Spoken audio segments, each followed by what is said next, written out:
Hi everyone, welcome back to the channel. In this video, I'm going to show you how to redeem Dragon City codes in 2025. For that, first of all, you need to open your web browser, and here in the search bar, you need to search for socialpointsgame.com. Now, once you have found the official website of Social Points Game, you will have to simply click on it. Then once you are on Social Points, you will have to select Dragon City Game. After that, you will have to use your Facebook account, your Google account, or Apple ID, whichever is linked to your Dragon City game, and you need to basically log in into your account. Now, once you have successfully logged in, you need to copy and paste the active Dragon City code into the redemption box, and then you will have to simply claim in order to submit it.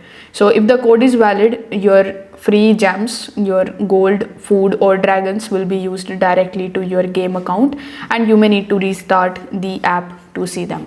So codes have expiration dates as well, so make sure that you use them before they expire.